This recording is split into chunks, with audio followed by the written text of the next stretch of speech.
झारखंड कांग्रेस में 2 साल की वनवास खत्म होने के बाद सुखदेव भगत की वापसी फिर से कांग्रेस में हुई। बीजेपी इन्होंने पहले ज्वाइन किया था और बीजेपी के सिंबल पर लोहरदगा से चुनाव भी लड़ता। सुखदेव भगत जी आज आपने पूरे दल के साथ फिर से कांग्रेस में ज्वाइन किया है, और क्या भूल हुई थी जो आपने बीजेपी ज्वाइन किया था?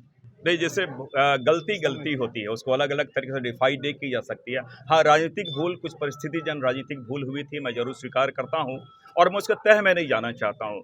लेकिन ये मैं जरूर कहना चाहूँगा, मैं बहुत अपने को सौभाग्यशाली समझता हूँ कि आदरणीय सोनिया गांधी जी, राहुल गांधी जी, केसी वेणुगोपाल जी और कांग्रेस परिवार का दिल बहुत बड़ा है। उन्होंने मुझे माफ़ किया और पुनः कांग्रेस परिवार में शामिल किया, और घर वापसी का आनंद सबको आता है, मैं उसको ये अपवाद नहीं हूँ। हाँ, ये मेरा दायित्व तो बनता है कि कांग्रेस के माध्यम से जो हमारी गांधीवादी सोच है और जो मोदी जी और भारतीय जनता पार्टी ने जो गोडसे के विचारधारा को जो हर जगह फैलाने का प्रयास किया है, तो उसको कैसे दूर करें, और जो भारत अनेकता में एकता, हिंद की विशेषता है, इस भारत को कैसे जिसे कहा जाए वही खूबसूरती अगर हम प्रदान कर सकें, उसमें जिसे कहा अपने एक गिलहरी की भी भूमिका होती है, छोटी सी भूमिका होती है, तो मैं उस शून्य से अपनी भूमिका निभाना चाहता हूं कांग्रेस परिवार में रह के। सुखदेव जी, लोहरदगा विधानसभा क्षेत्र आपका है और वहां से भी विधायक प्लस मंत्री रामेश्वर उरांव, उनके साथ सामंजस्य कैसे बैठा पाएंगे? डॉक्टर रामेश्वर उरांव हमारे सम्मानित मंत्री हैं, प्रदेश के अध्यक्ष रह चुके हैं, हाँ, हमारे गार्जियन के स्वरूप हैं, तो सामंजस्य की कोई बात नहीं है। मैं समझता हूँ कि उनका जो अनुभव है, सब मिल के हम लोग, मैं समझता हूँ कि देखिए कुछ छोटी छोटी बातों को मैं समझता हूँ सबका। जब मैंने कहा कि हमारे सोनिया जी और कांग्रेस का परिवार का दिल इतना बड़ा है, तो हमारे बीच कोई आपस में लड़ाई नहीं है। असहमति के बहुत सारे बिंदु आते हैं, लेकिन मैं समझता हूँ कि हम सबों का दायित्व बनता है कि कांग्रेस को कैसे मजबूत करें, और सरकार के रूप में वो शामिल है हमारे आदरणीय डॉक्टर रामेश्वर उरांव जी। तो सरकार के जो कार्य हैं, जन भावनाएं के जो जन कल्याण के कार्य हैं, उससे कैसे हम मिल के सामूहिक रूप से काम करें, ये हमारा दायित्व बनता है। सुखदेव जी, आगामी विधानसभा चुनाव क्या कोई टकराव फिर से नहीं हो पाएगा ना? सुखदेव भगत और रामेश्वर उरांव, ये भी सूचना मिले कि रामेश्वर उरांव के जो बेटे वो भी चुनाव की तैयारी कर रहे हैं वहां से। मैं आपको बता दूं, आपको मालूम है कि यहाँ पे झारखंड में हमारे 5 लाख से ऊपर सक्रिय कार्यकर्ता हैं, करीब हमारे 10 लाख के आसपास हमारे कार्यकर्ता हैं। तो क्या सारे लोग चुनाव लड़ते हैं? ये चुनाव कोई फैक्टर नहीं है। चुनाव तो ये आला कमान एक प्रोसेस है, लोकतांत्रिक तरीके से ये आला कमान निर्णय करती है किन्हें चुनाव लड़ना है, किनको ये दायित्व देना है। कोई सांगठनिक दृष्टिकोण से काम करते हैं, कोई और दृष्टिकोण से काम करते हैं। और मैं ये कहता हूँ, मैं तो चुनाव हारा हुआ था, उसके बाद में प्रदेश अध्यक्ष यहाँ आला कमान ने मुझे बनाया था। 4.5 साल तक मैं रहा, हमसे बहुत सारे सीनियर लोग यहाँ पे थे, तो ये कोई इशू नहीं है, कोई इशू नहीं है।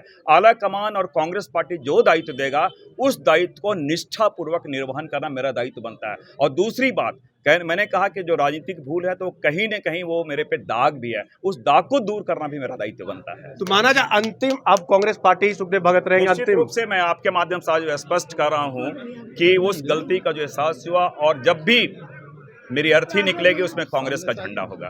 तो ये थे हमारे साथ कांग्रेस के पूर्व विधायक सुखदेव भगत और प्रदेश अध्यक्ष अब हमारी अर्थी भी निकलेगी, कांग्रेस पार्टी से ही निकलेगी, उनके बैनर तले ही निकलेगी। लेकिन अब देखना होगा क्या आगामी विधानसभा चुनाव होंगे, क्या सुखदेव भगत फिर से ताला बदलेंगे या नहीं, उन पर यह निर्भर करता है। न्यूज में के लिए रांची से Manish Jha.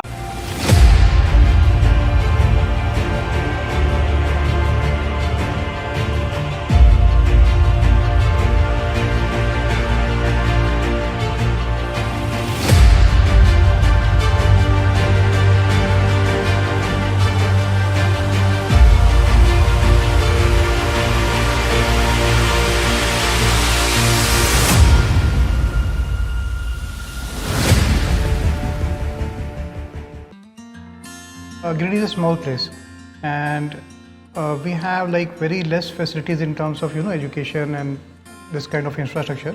It came to our mind that basically there should be good opportunities for the students of Giridih, those who are leaving the town and going outside for studies, their higher studies and their education.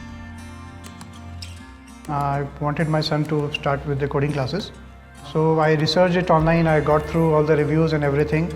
Then I got in touch with the White Hat representatives, and I was very happy with the progress and all how he was doing. So then I thought that why not to implement it in our school so that all the students are able to learn this thing. I started coding because we can make our thoughts real. We can interact with the computer. White Hat Junior is helping me to create a web browser And I think on this part, White Hat is actually leading, on this coding platform. It is definitely a very good platform and one should implement in every school.